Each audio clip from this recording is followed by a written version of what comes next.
ما شاء الله لا حول ولا قوة إلا بالله العلي العظيم. حسبنا الله ونعم الوكيل، نعم المولى ونعم النصير. ربي اشرح لي صدري ويسر لي أمري واحلل عقدة من لساني يفقه قولي. أعوذ بالله من الشيطان اللعين الرجيم.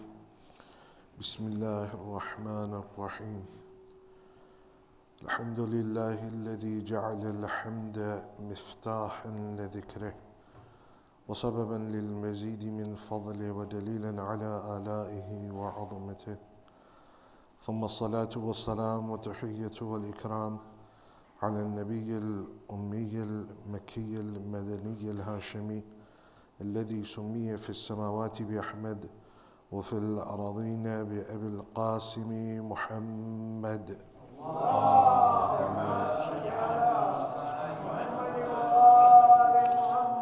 وعلى آله الطيبين الطاهرين المعصومين الهداة المهديين، سيما أولهم أمير المؤمنين وآخرهم بقية الله في الأراضين، روحي وأرواح العالمين لتراب مقدمه الفداء. ورحمة الله على محبيهم ومواليهم وشيعتهم أجمعين، ولعنة الله على أعدائهم وقتلتهم وغاسب حقوقهم ومنكري فضائلهم ملعونين. Amma ba'd, for the happiness of Hazrat Marsia, for the enlightenment of the graves of your marhumin, of the graves of the Shahadat, ulama and siddiqeen, for the safety of the followers of Ahl al-Bayt around the world, and for the safety and the hastening of the reappearance of Hazrat Baqiyatullah al-A'zam Marwahun al-Fida, please recite your loudest salawat.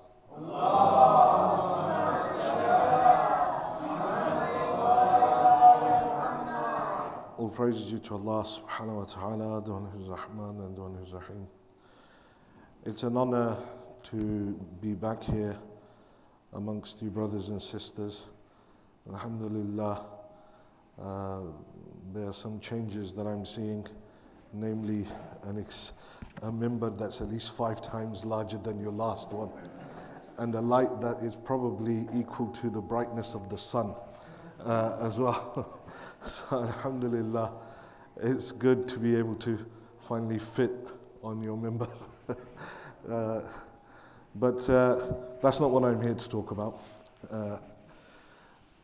What I wanted to discuss today was this elusive term that we're always hearing it and we always sort of mention it ourselves, but really do we truly understand what that term actually means?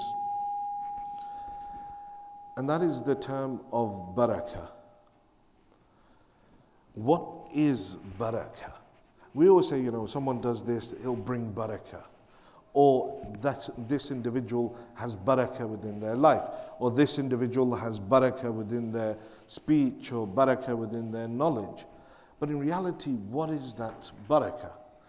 And the short answer to it is, we'd translate it as blessings, but it's slightly more than that. It's an added value blessing.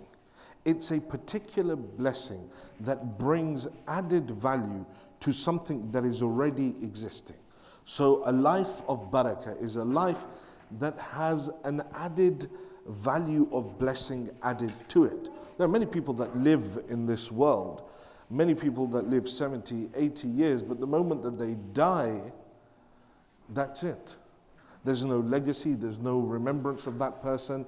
They didn't actually do anything for this world. But then there are those that we see, if you even take the example of Islamic history, someone like Shaykh that lives some 60 years, but yet in that time that he lives, he writes over 300 books. One of those books that is still used up until this day by every single one of the fuqaha.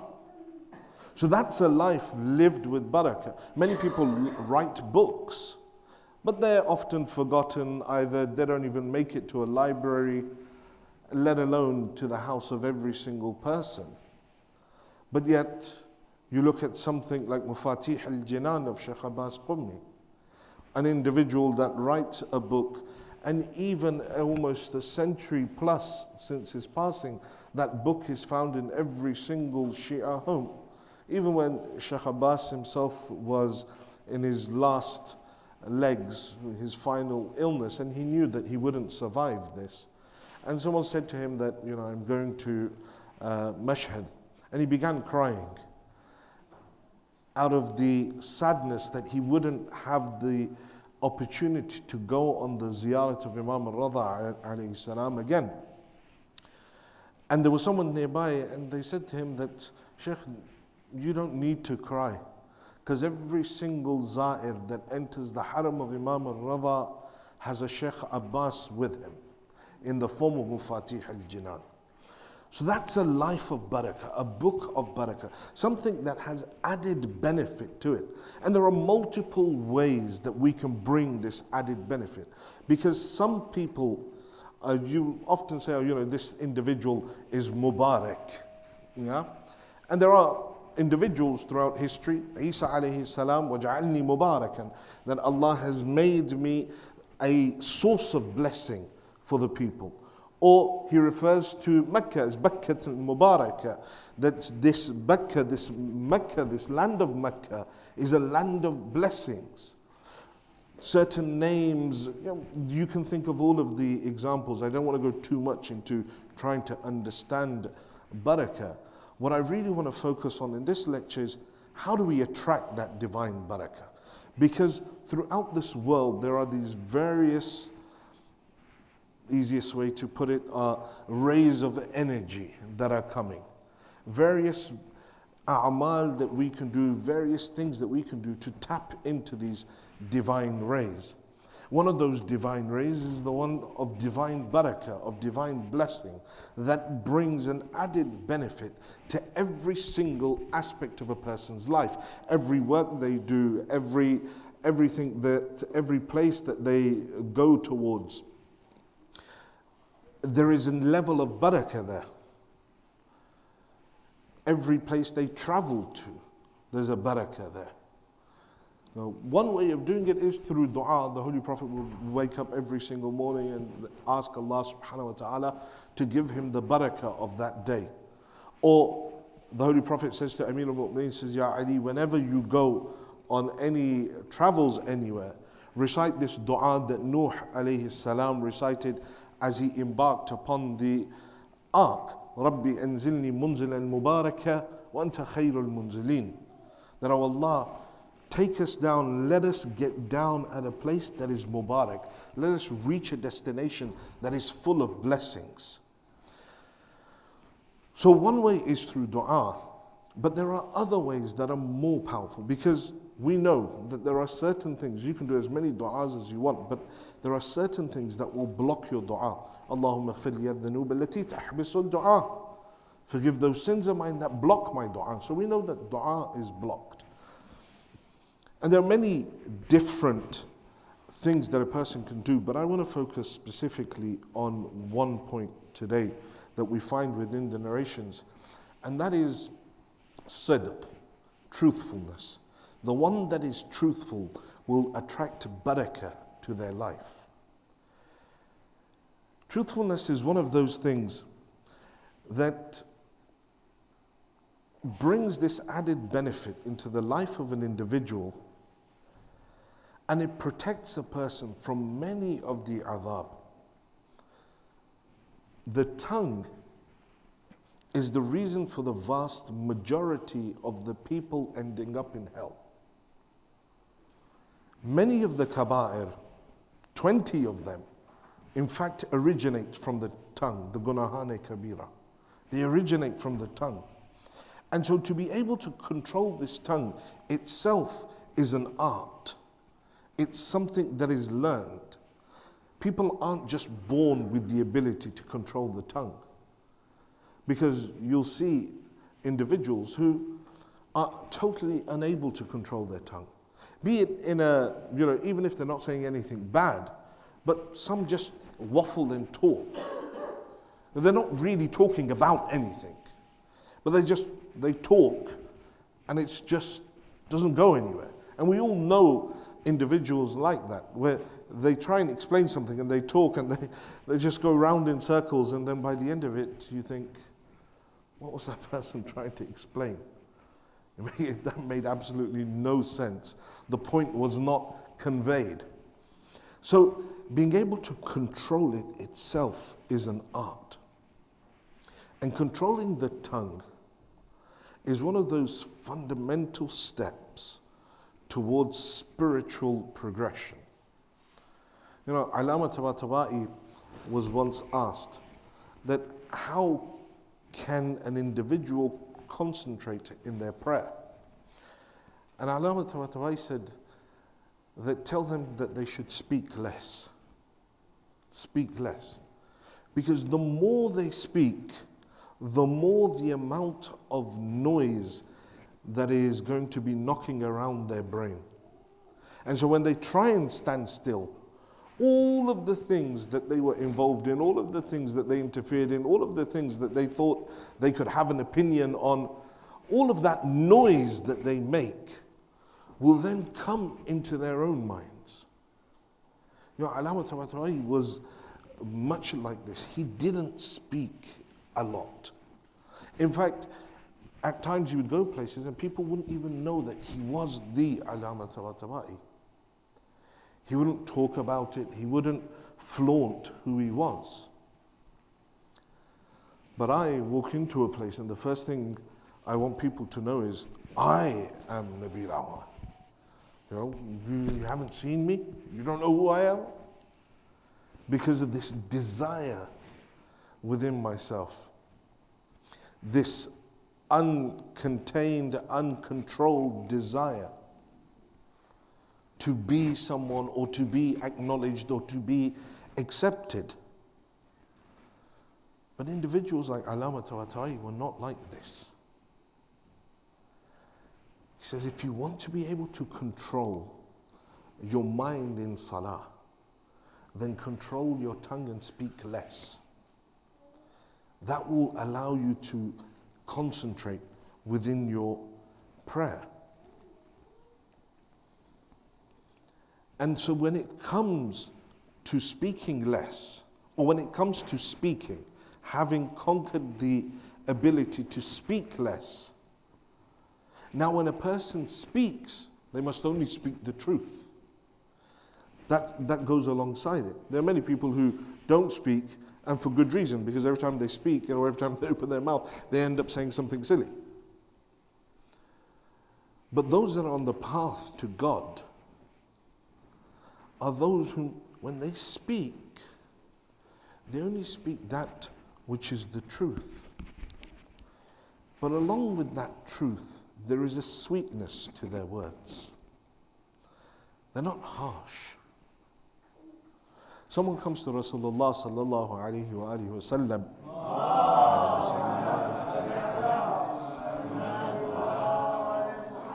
Says that there is this lady who she prays, she fasts, she's a mu'mina in all senses as we would classify her. But the only thing is, Ya Rasulullah, she's really harsh with her tongue. When she speaks to people, you know, she's harsh in her tone, she's harsh with her words. And the Holy Prophet says, then that is a person of hell. She can do as many sujood as she wants. She can fast as much as she wants. But if that individual cannot control their tongue, is still harsh to other people, says that is a person of hell. And this is why in the narrations it says, لا تنظروا إلى طول الركوع الرجل وسجوده. It says, don't look at the length of the ruku of an individual or his sajda. Rather, look towards that individual's other characteristics. Don't look towards his sajda or his ruku, because that could just be a habit that he's formed and he's afraid of leaving it.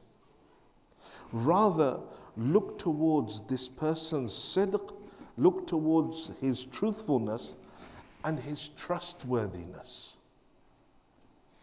Both of these are part and parcel of the same thing. to be amanatdar, to be an individual that is trustworthy, is synonymous with being one that is truthful.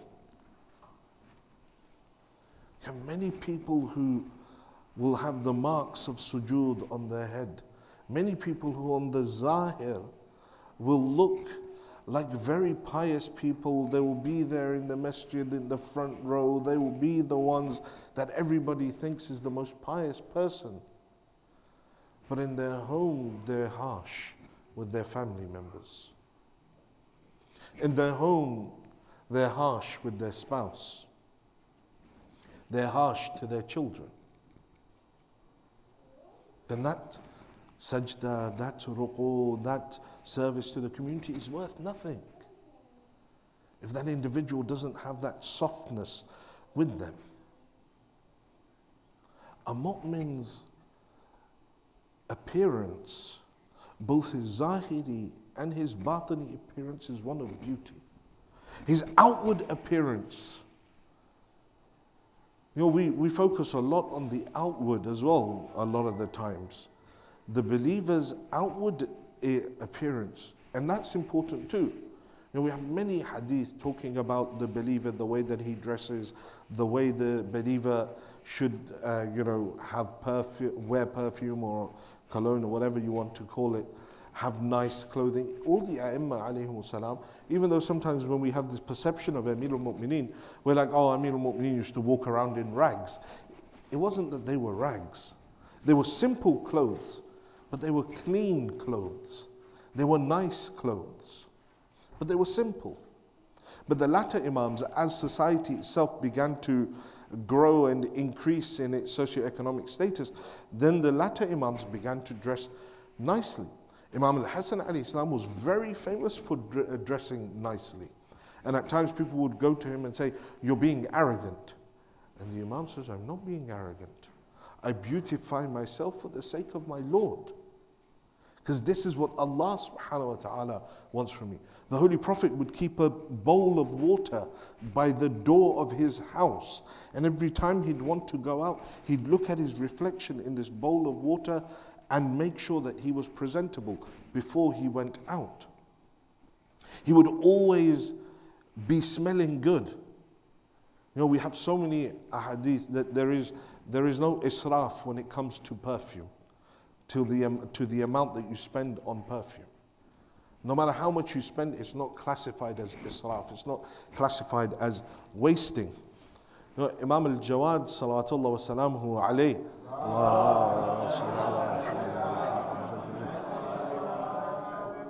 someone meets him and he smells the perfume. There are certain people who have that sort of nose for fine perfumes.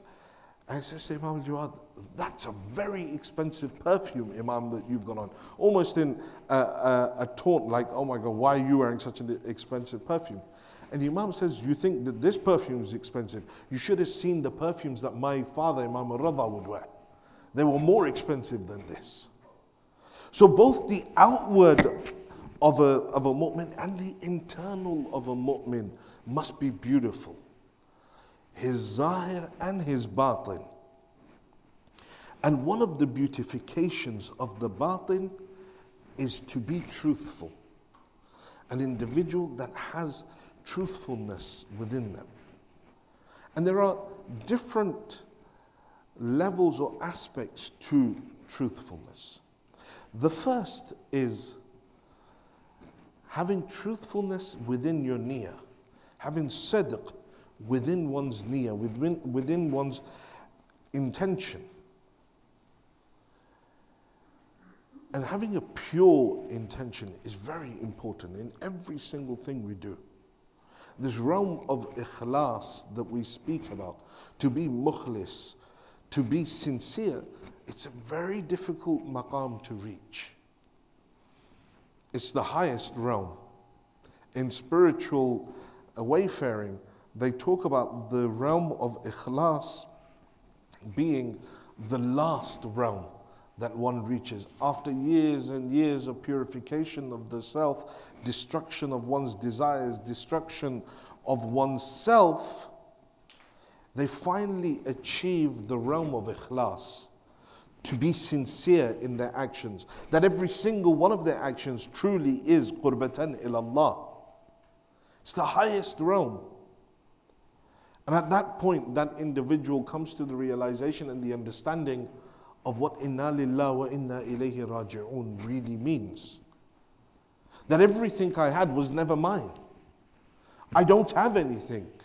I don't manifest anything. Everything I manifest is what Allah gives to me. What I take from the divine names is what I then manifest outwards. Otherwise, something that is mumkinul wujud, that is a contingent existent, cannot manifest.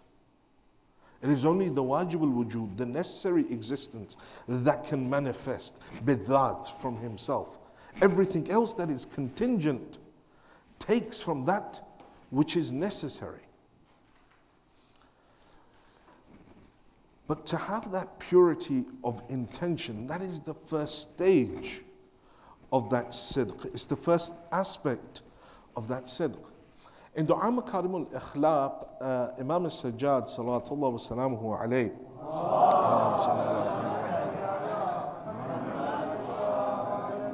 the opening lines of that dua says, Balligh imani akmal al-iman.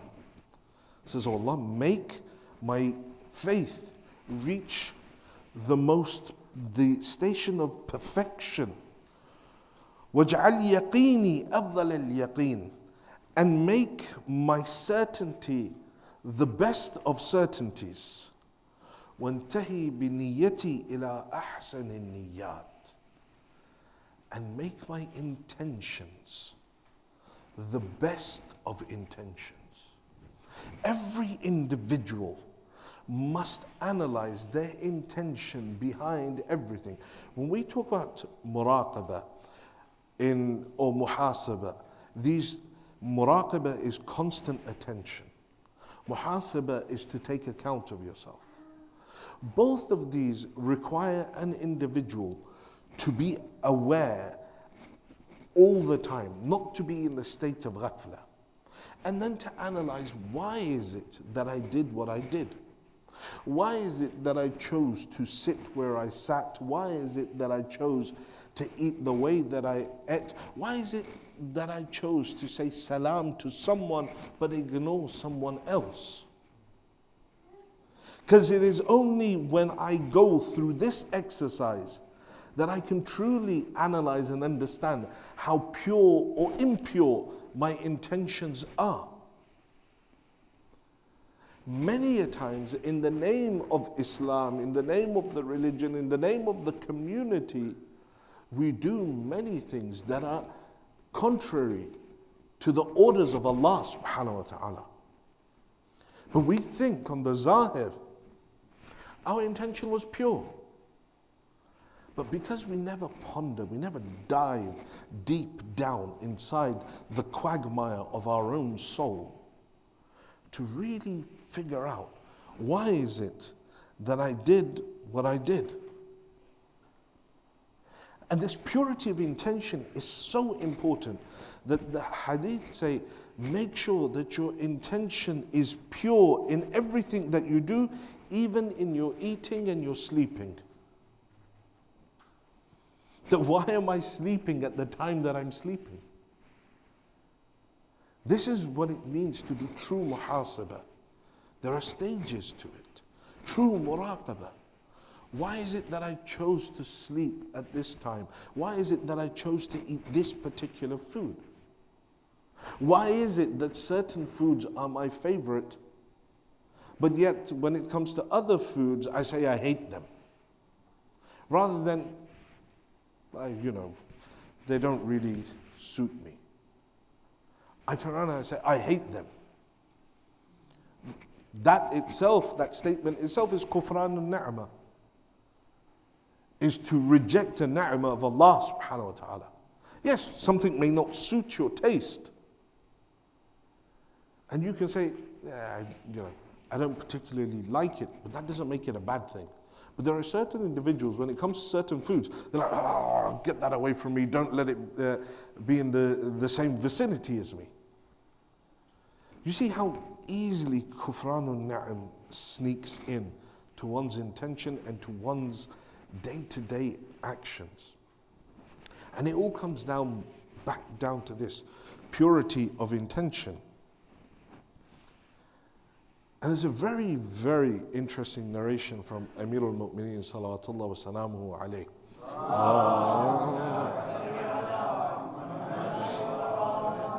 He says, Jamilul maqsadi yadullu ala taharatil mawlid. He says the purity of intention is a sign of pure birth, of legitimate birth. The one that is not of pure birth will always be, their default position will be to have an ill intention in everything that they do. But the one that is of pure birth, their default position will be to look towards things in a positive light, to have a positive intention. Later on, it may get corrupted through the friends that they have, through various experiences that they go through the whisperings of shaitan. But genuinely, you look at children where it is in their nature to share. It is in their nature, you see a child won't care whether, a young child that still is developing, won't care whether another child has bitten their apple or not. They'll still pick it up and carry on eating it. Because for them, it doesn't matter. But how is it that they start learning, I'm not touching it now that this child has touched it? Through the parents, who corrupt the purity of that mindset. A child naturally wants to share, but then why is it that we have children that become miserly? Why is it that we have children that won't share? Why is it that we have children that will intentionally hide things? Because the corruption that the parents place in their mind, hide that because that person's coming and they're going to break it. The purity of that niyyah is innate, but it's corrupted by external factors. So it says the purity of intention is indicative of the purity of birth. And whoever has a pure intention, the narration says Allah subhanahu wa ta'ala will increase their rizq, will increase the worth of whatever it is that they do. It is purity of intention that actually affects the hearts. A pure heart will influence the hearts. We have narrations to this effect as well. The pure heart that is giving maw'idah, that is giving advice, will affect the other hearts. But when the heart is not pure, or the heart itself is corrupted, then whenever they try and guide you, that guidance has no effect. Sayyid Mahdi Awan was one of the ulama, and he passed away some years back. He was very famous for his unique approach to certain things. One thing that he would do was that he would associate with all of the gangsters of Tehran. All of the thieves and the gangsters and these individuals. He would go and visit them in their dens and whatever. And so he was very famous for this, and many scholars would turn their nose up at his particular approach. One year, after finishing the Ashra Muharram and completing the Maghribayn Majlis, he comes out and he has, his aide with him. And they're walking through the streets and they pass through what at that time, forgive the term, was the sort of the red light district of that area. And Sayyid Mahdi goes, and as he's walking through, he sees a young lady standing there. So he says to his aide, he says, go call that girl over here, that young lady over here. He says to him, say it. It's not a good look. You know, this lady, a woman of ill repute, well, come over, people are going to see her talking to you. He says, I don't care, call her over. He calls her over, and she says yes. He takes out from his qaba the envelope that he had been given as the hadiyah for reciting the majalis for the ashra. He says to him, he says to her, this is, look, here Imam Hussein alayhi salam has sent a hadiyah for you. But you must promise that for as long as this money lasts you, you won't come back out on the streets again. Imam Hussein has sent this gift for you. He says this, he moves on. A year later, he's in Karbala on ziyarah. And as he comes out of the haram, a young man approaches him. Says, Sayyid Mehdi Awan.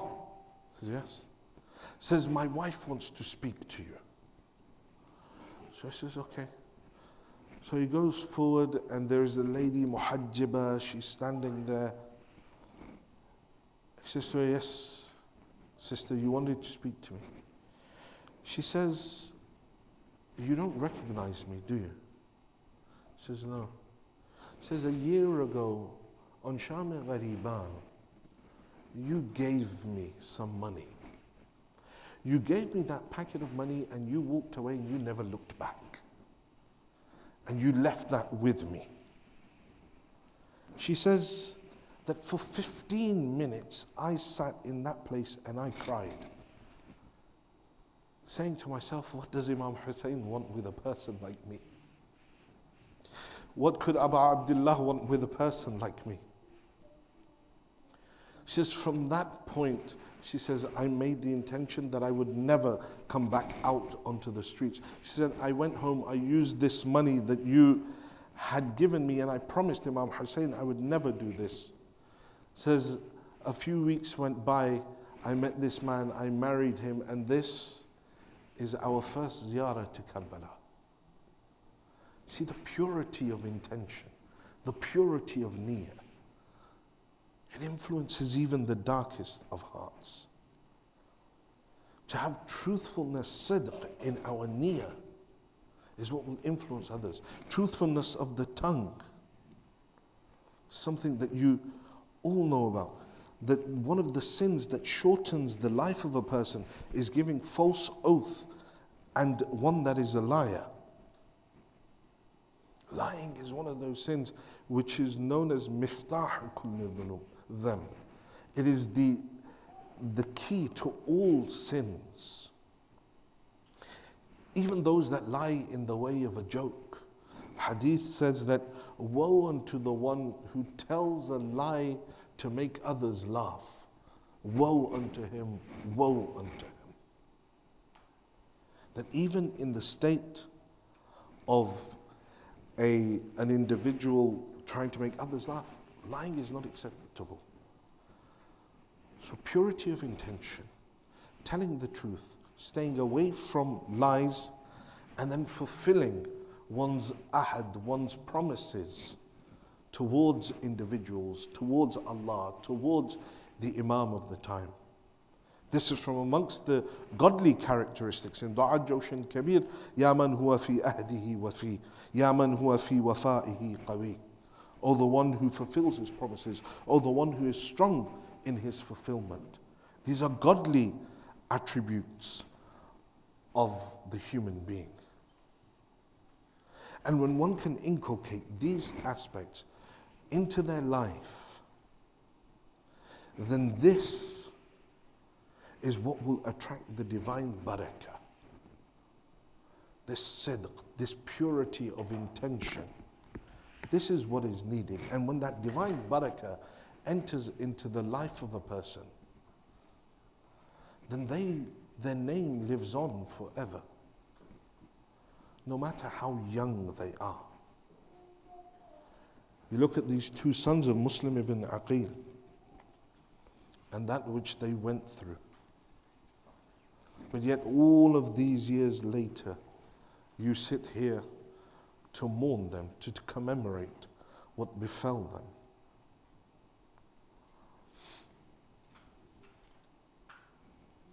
The family of Muslim gave everything for Sayyid al-Shuhada. Muslim ibn Aqil had 5 children. 2 sons that were in Karbala, 2 sons that accompanied him to Kufa, and 1 daughter. His 2 sons were martyred in Karbala.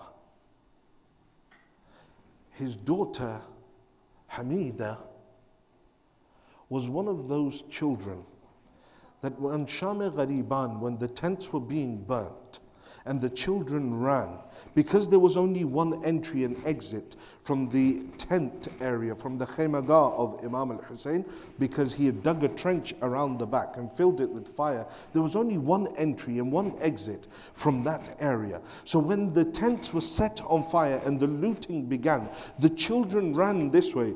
But as they ran from that area, they were met head on by men upon their horses. And many children were trampled at that point. One of those children that was trampled on that point of Maghribayn was this daughter of Muslim ibn Aqil.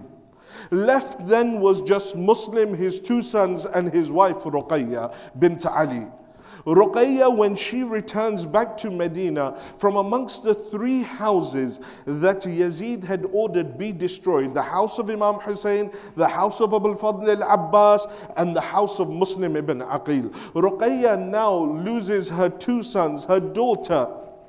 2 sons, she's unaware of their fate, what has happened to them. But when she returns to Medina, she has no home. Her husband has been killed in this way. All the family of Muslim ibn Aqil was given in the way of Sayyid al-Shuhada. Left are these 2 young sons of Muslim. They went with Muslim ibn Aqil to Kufa. What is interesting, these sons die a year after the event of Karbala. For 1 year they are in prison. When Ahl Haram come to Kufa, they are unaware, their mother is unaware of what the fate of her 2 sons has been, whether they are alive or dead. And she thinks that they've been killed. But little does she know that her sons are still alive in a prison in Kufa. The women are taken, they're taken to Sham. From Sham, they go back to Medina. A year later, these sons of Muslim are released by the jailer. I'm passing through the Masa'ib very quickly. These 2 sons of Muslim are released by the jailer. They say to him, do you know who we are? We are the grandsons of Rasulullah. We are the sons of Amirul Mu'mineen. He releases them. He says, all I can do is just let you out. After this, you're on your own. These 2 young boys, they leave the jail and travel by night. They try to move by night. And then as the day breaks, they go and they take sanctuary next to a river. They climb up upon a date palm and they wait there. A lady comes and she sees these 2 children up a date palm. She asks them, who are you?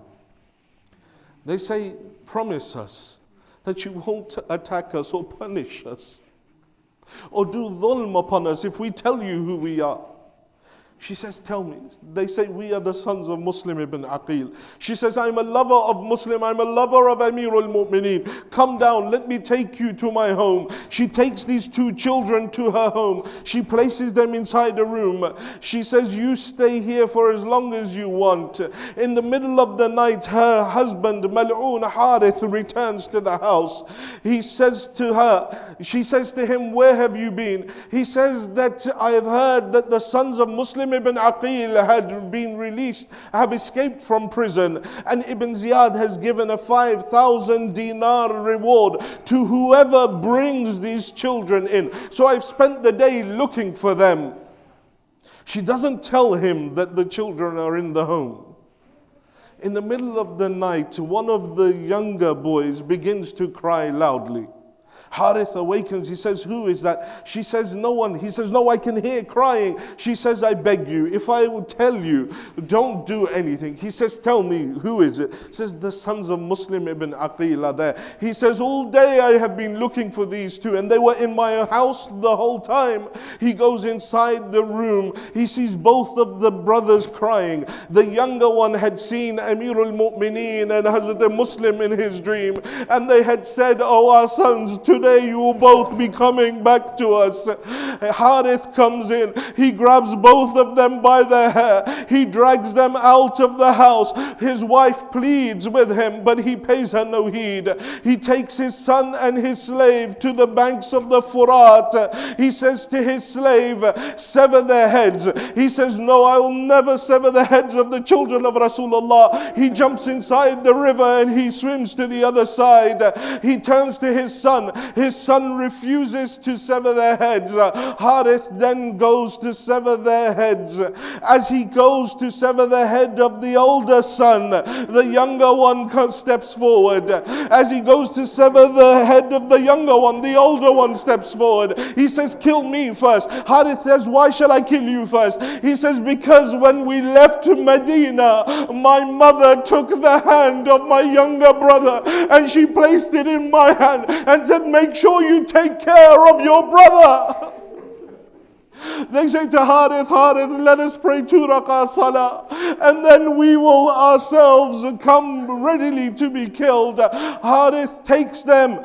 Once they prayed their salah, he severs one of their heads. He severs the second head. He throws their bodies into the Furat. He takes their heads. He places them inside a white cloth, and he comes into the court of Ibn Ziyad. Ibn Ziyad, seeing this blood-drenched cloth, says, what is it that you have there? He places it in front of him. He opens it up. Ibn Ziyad, seeing the heads of these two young children, he stands up and sits down 3 times. He says, what is this? He says, these are the heads of the children of Muslim ibn Aqil. He says, oh Dhalim, I said bring the children, not kill them. He says to him, but tell me one thing, Harith, that these children, their faces are red. I can see part of it is blood, but what is the redness on their face? Harith says to him, oh Ibn Ziyad, when I took these children, they were resisting, so I slapped their faces. These marks on their faces are the marks of the slaps from my hands. ألا لعنة الله على القوم الظالمين وسيعلم الذين ظلموا أي منقلب ينقلبون إنا لله وإنا إليه راجعون. We pray to Allah subhanahu wa ta'ala, Ya Allah, for the sake of these tears, forgive our sins. Ya Allah, forgive the sins of our parents. Ya Allah, those of our parents that are alive, give them long lives. Those of our parents that have left this world, give them place next to Ali Muhammad in Jannah. Oh Allah, those who are ill, give them shifa'ah. Those who are in debt, clear their debts. Oh Allah, keep safe the azadar of Sayyid al-Shuhada around the world. Ya Allah, give us tawfiq to go on the ziyarat of Ahlul Bayt alayhimu salam this year and every year. Ya Allah, keep safe the Shia of Ali Muhammad around the world. Ya Allah, hasten the reappearance of the Imam of our time and allow us to be amongst his true muntadhireen. Matam ya Hussein.